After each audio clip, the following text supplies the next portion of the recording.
से थोड़ी सी गप्पे। गोल है खूब मगर आप तिरछे नजर आते हैं जरा।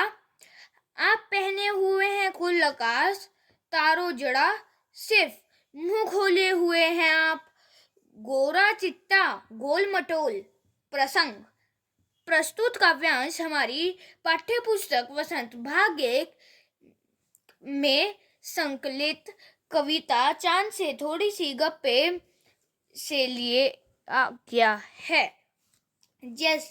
जिसके कवि शमशेर बहादुर सिंह जी हैं।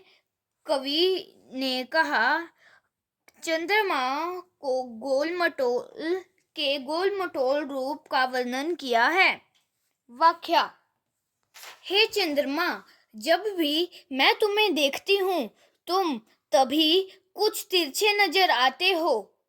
तुम्हारे चारों तरफ फैला यह आकाश मानो ऐसा लगता है जैसे तुमने इसको वस्त्र के रूप में धारण किया हो। तुम्हारी इस पोशाक में तारे जड़े हुए हैं। आकाश के बीच तुम ऐसे नजर आते हो जैसे तुमने अपना गोरा चिट्टा मुंह खोल रखा है और यह आकाश ऐसा लगता है जैसे चारों ओर फैली हुई तुम्हारी पोशाक हो। अपनी पोशाक को फैलाए हुए चारों समेत आप कुछ तिरछे नजर आते हैं। जाने कैसे खूब हो गोकी। वाह जी वाह, हमको बुद्धू ही निरा समझा है। हम समझते ही नहीं जैसे कि आपको बीमारी है। आप घटते हैं तो घटते ही चले जाते हैं और बढ़ते हैं तो बस जाने की बढ़ते ही चले जाते हैं। दम नहीं लेते हैं जब तक बिल्कुल ही गोल नहीं हो जाएं। बिल्कुल गोल। यह मर्ज आपका अच्छा ही नहीं होने में आता है। प्रसंग। पूर्व। कवि ने एक बालिका के माध्यम से चांद के घटने और बढ़ने पर प्रकाश डाला है। वह लड़की कहती है कि हे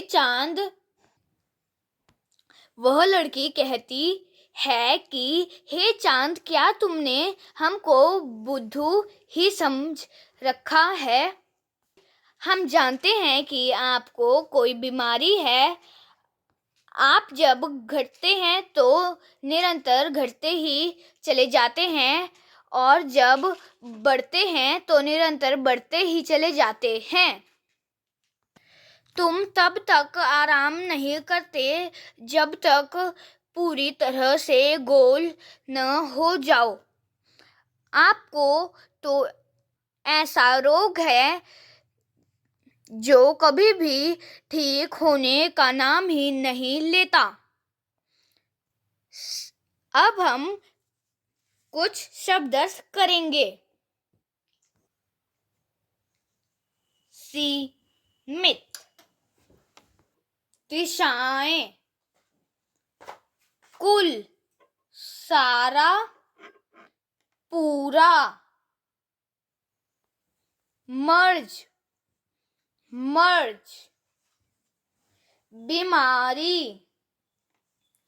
गोकी, यद्यपि, हालांकि, बुद्धू, बेवकूफ, कम बुद्धि का, निरा, पूरा, 10, दम, सारा, संसार, सारा संसार। कविता से आप पहने हुए हैं कुल आकाश के माध्यम से लड़की कहना चाहती है कि चांद तारों से जड़ी हुई चादर ओढ़ कर बैठा है।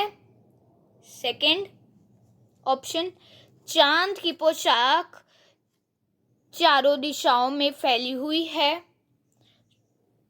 तुम किसे सही मानते हो? आप पहने हुए हैं कुल आकाश के माध्यम से लड़की कहना चाहती है कि चांद तारों से जड़ी हुई चादर ओढ़ कर बैठा है। प्रश्न दूसरा, कवि ने चांद से ये गप्पे किस दिन लड़ाई होगी? इस कविता में आई बातों की मदद से अनुमान लगाएं और इस के कारण भी बताएं। दिन, कारण। दिन कौन कौन से? पूर्णिमा, अष्टमी से पूर्णिमा के बीच, प्रथमा से अष्टमा के बीच। दिन, पूर्णिमा। इस दिन चांद पूरा गोल दिखाई देता है। अष्टमा से पूर्णिमा के बीच चांद का आकार धीरे धीरे बढ़ जाता है और अंत में वह गोल हो जाता है। प्रथमा से अष्टमी के बीच कृष्ण पक्ष। गोल चांद का आकार धीरे धीरे घटने लगता है और वह आधा रह जाता है। प्रथमा से अष्टमी के बीच शुक्ल पक्ष। चांद बिल्कुल पतला सा होता है और धीरे धीरे बढ़ता जाता है। प्रश्न 3, नई कविता में तुक या छंद का प्रयोग प्राय नहीं होता, लेकिन बिंबी से आशय उस तस्वीर से है जो शब्दों को पढ़ते समय हमारे मन में उभरती है। कई बार नए कवि शब्दों की ध्वनि की मदद से ऐसी तस्वीर बनती है और कुछ कवि अक्षरों या शब्दों को इस तरह छापने पर बल देते हैं कि उससे कोई चित्र हमारे मन में बने। इस कविता की अंतिम हिस्से में चांद एकदम गोल बनाने के लिए कवि ने बिल्कुल शब्द के अक्षर को अलग अलग करके लिखा है। तुम इस कविता के किन शब्दों को चित्र की आकृति देना चाहूंगी। ऐसे शब्दों को अपने ढंग से लिखकर दिखाओ। उत्तर, जरा, जरा, कुल, रानी,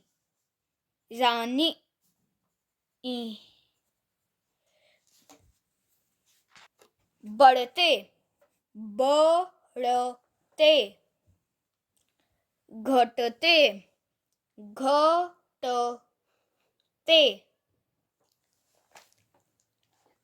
धन्यवाद मित्रों।